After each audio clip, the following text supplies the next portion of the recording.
Have you ever noticed that some people over 70 seem perfectly content with just a few close friends, while others wonder if they're becoming lonely or withdrawn? It might look puzzling from the outside, especially when conventional wisdom suggests that maintaining a wide social network keeps us happy and engaged as we age. Yet many seniors actually report feeling freer and more at peace when they intentionally pare down the number of relationships they keep. This can be surprising to family or younger acquaintances who assume the more friends, the better. In this discussion, we're going to explore why so many older adults not only accept having fewer friends, but actively embrace it, finding a sense of liberation and happiness that might seem counterintuitive at first glance. Consider Ruth, a 72-year-old woman who was once the life of the party. Decades earlier, Ruth juggled a demanding career, a large family, and an ever-growing list of social obligations. She had club meetings on Tuesdays, volunteer projects on weekends, monthly brunches with college friends, and countless other gatherings. At the time, it all felt meaningful. She believed that a broad circle of friends enriched her life and proved she was successful and well-loved.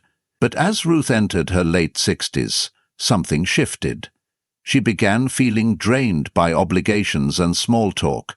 Her energy no longer matched the pace she used to keep. At first, she blamed age or health concerns, thinking she just needed better time management. Then she realized the real issue. She wanted deeper, calmer connections, not a swirl of superficial acquaintances. Over a few years, Ruth began focusing her efforts on 3 or 4 truly close friendships and gently let go of the rest. She was shocked to find that she not only regained her energy, but she felt oddly more fulfilled, as though each interaction now mattered more. People on the outside worried she was isolating herself, but Ruth felt lighter. She called it curating my life.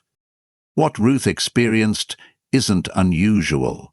Researchers have noted a phenomenon sometimes called social pruning, in which older adults intentionally reduce the size of their social networks. This doesn't mean they stop caring about people, nor does it reflect a lack of sociability. Instead, it's a natural process driven by a desire to maximize emotional well-being. Many seniors discover they crave a sense of calm and closeness that large social circles can't always provide. With fewer relationships, they can be more present in each connection, devoting real attention and affection without spreading themselves too thin. In younger decades, you might have the bandwidth to keep up with a big circle, scheduling dinners and parties and texting multiple people every day. But once you pass 70, your body and mind might have different priorities. Like rest, reflection, personal growth, or treasured hobbies. If you have fewer friends, it may actually mean you enjoy those relationships more deeply, with a sense of investment and mutual support that a wide, casual circle can't match. Another reason older adults often feel better with fewer friends stems from the reality of health challenges. As we age, health becomes more unpredictable. An old injury might flare up, stamina might wane, or a chronic condition might demand ongoing management. Navigating these challenges can be taxing enough without the pressure of maintaining dozens of friendships. Sometimes, people over 70 simply don't have the energy to attend every gathering or to keep up with a constant stream of phone calls and social media chats. They need to be discerning about where they invest their time and emotional resources.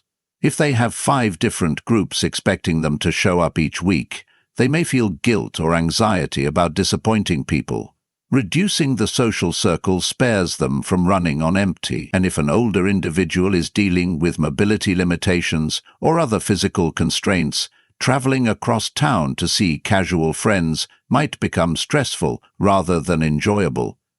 By streamlining to a smaller number of supportive relationships, seniors can avoid that sense of overwhelm and focus on the people who truly matter. Moreover, many people in their 70s or 80s have witnessed a fair amount of life's ups and downs. including the passing of friends or spouses, or the dissolution of relationships that no longer resonate with their values. Such losses can lead them to reflect on what they really seek in a friendship. They may yearn for companions who not only remember the old days, but also share their current interests, empathize with their struggles, and provide genuine companionship. Someone who can sit quietly with them in a waiting room or celebrate small victories like a good doctor's report. When you've lost close friends or parted ways with those who drifted apart, you realize that authentic connections aren't necessarily abundant, and that's okay. Instead of trying to keep up with shallow acquaintances, many seniors take comfort in nurturing a handful of friendships built on mutual trust, shared history, or common goals. This sense of quality over quantity resonates deeply, giving them a stable anchor as the years go by.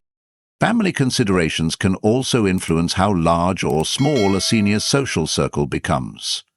If someone is caring for an ailing spouse or has grandchildren to watch, the demands on their schedule are already high. They might have less opportunity for coffee dates or club events with a wide range of people. That reality encourages them to pare down, focusing on the few friends who genuinely offer moral support or practical assistance. Even if they no longer see certain acquaintances, it doesn't mean they harbor ill will.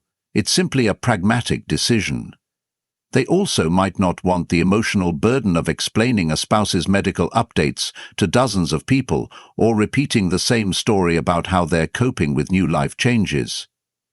In such cases, fewer friends can translate into less exhaustion and more time to handle the responsibilities they already have. The smaller the circle, the easier it can be to update everyone consistently and maintain a feeling of closeness. There's also a sense of personal freedom in having fewer friends. Many seniors describe an unexpected liberation when they step away from the social obligations or group politics that once consumed them. They no longer feel they must attend every birthday party, respond to every social media post, or keep up with the latest gossip among acquaintances. They might have grown tired of drama, small talk, or group dynamics that led to friction or misunderstandings. With a smaller circle, they can live more authentically, focusing on personal passions, like gardening, reading, painting, or traveling. They can experiment with new routines, perhaps taking a morning walk alone, or indulging in a quiet afternoon of tea and contemplation, without the guilt of ignoring messages or invites. This newfound autonomy often rejuvenates them. In fact, many older adults say they feel younger at heart because they're finally living on their own terms, free from trying to please a large audience of casual friends. Additionally, emotional maturity plays a key role. After decades of navigating relationships, people in their 70s typically know themselves better. They see patterns from past friendships, who truly stayed by their side during hard times, who might have taken advantage of them, or which ties caused more stress than joy. This wisdom can lead them to edit out certain connections. It's not that they want to become hermits, but they appreciate that not every friendship is meant to last forever. Some had their season and can be cherished in memory but no longer fit the current stage of life, and that's perfectly acceptable. Rather than clinging to the notion that all friendships must endure, they find peace in letting some fade naturally. The result is a curated set of relationships that uplift them, share values, and bring out their best self. Surrounded by that environment, many seniors blossom, discovering that a smaller circle can be more harmonious. A further point is mental and emotional space. By 70, life experiences can create a richer inner world, memories, reflections, or even unanswered questions about the future. To process these internal dialogues, having a quieter social sphere can help. Large groups or frequent gatherings might intrude on that reflective space, leaving them little time for introspection or spiritual pursuits. Often, seniors who simplify their social life find themselves reading more, exploring creative hobbies, or traveling in ways they truly want to, rather than going where the crowd goes. The solitude is no longer frightening, it's a gift, a chance to recalibrate, and in that solitude they realize they're not lonely. Provided they have a few confidants with whom they can share meaningful conversations, the distinction between solitude and loneliness becomes clearer. Being alone doesn't equal isolation, especially when you know you can call your closest friend or sibling and have a heartwarming chat if you choose.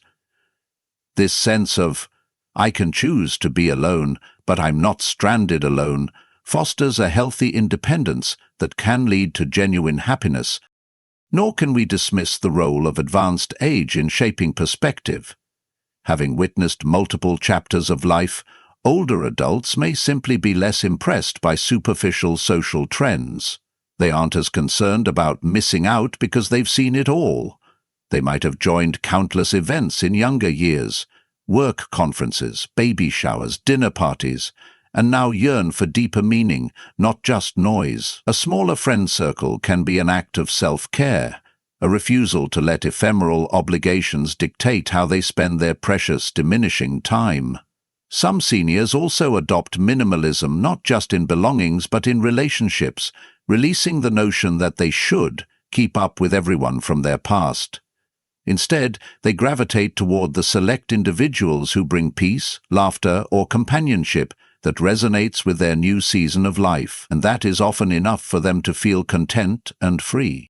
Another subtle factor is that as seniors see peers pass away or move into assisted living, they become more aware of life's transience. They understand that relationships can shift unpredictably. Instead of scrambling to replace lost friends with new acquaintances, many channel that reflective energy into nurturing existing bonds or spending time with family. The fear of running out of friends diminishes because they realize that forging new, deep connections might not come easily at their age anyway. Meanwhile, the friends who remain are often similarly shaped by experience, making those bonds more stable and empathetic. They share an unspoken understanding of life's fragility, weaving a closeness that surpasses the typical banter of casual friendship. Fewer but dearer, that's how they'd describe it. Does having fewer friends solve every emotional challenge? Of course not. Some seniors do feel too isolated, particularly if they parted ways with many acquaintances but never replaced them with a supportive core group. The key distinction is quality. When an older adult intentionally chooses to keep 3 or 4 close companions who genuinely uplift them, that fosters freedom and joy. But if they simply drift away from everyone and end up alone, that can become a source of melancholy or depression. This is where personal choice matters. It's about purposeful selection, not passively letting life strip away connections. Seniors who actively cultivate a small but nurturing network see real benefits, a sense of belonging, access to help if needed, and the pleasure of shared reminiscences or future dreams. While some adult children might express concern, saying, "Mum, you used to have so many friends, what happened?"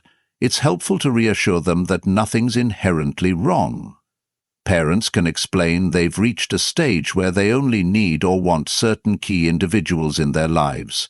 They're not rejecting everyone, they're refining. Sometimes children worry that an aging parent is depressed or refusing to socialize. Communication can clarify that the parent simply feels more peace with a calmer social approach.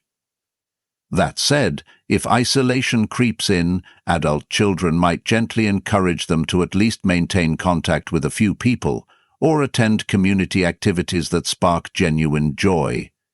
The ideal scenario is that seniors choose fewer but stronger ties rather than slipping into complete solitude out of sadness.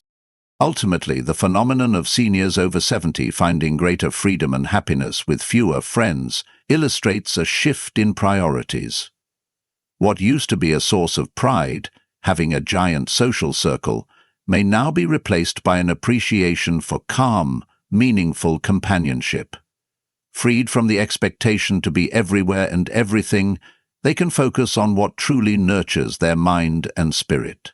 This can include dedicating more attention to lifelong passions, exploring spirituality, or simply relishing quieter mornings without the phone ringing off the hook.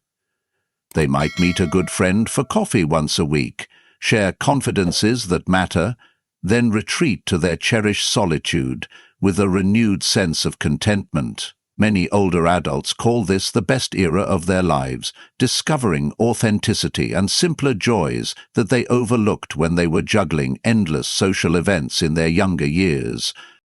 If you're younger, you may not fully grasp the appeal of downsizing your social life. You might still crave variety, novelty, or a sense of belonging to big groups. That's normal.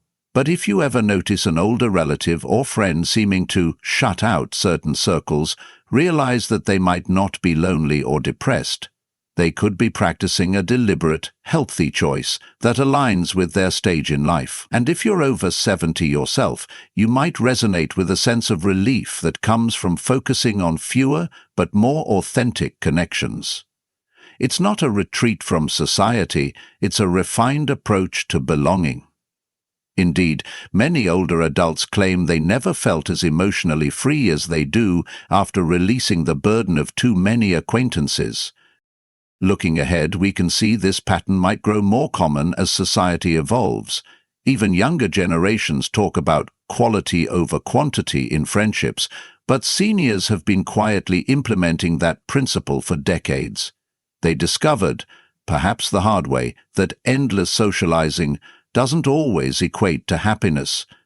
After all, the best relationships are those that accompany you with understanding, sincerity, and love, through thick and thin.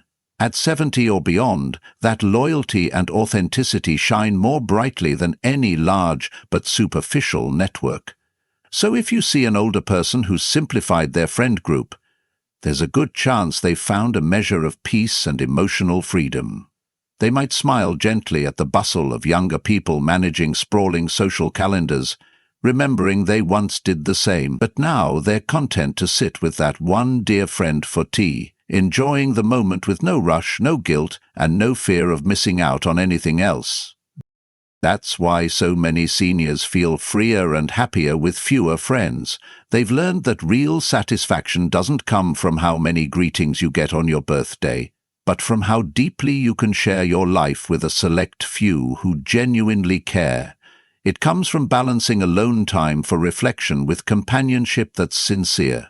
And it arises from stepping off the treadmill of keeping in touch with everyone, to gently focusing on those whose presence genuinely warms your heart. In a way, it's a testament to the wisdom gleaned over a lifetime that less can indeed be more, especially when we talk about forging connections that truly sustain the human spirit. If you're heading into your 70s or watching a loved one do so, remember this approach. It might open the door to a quieter, more gratifying chapter, one in which each friend is cherished, each day is appreciated, and each memory is savored in the calm presence of those who matter most.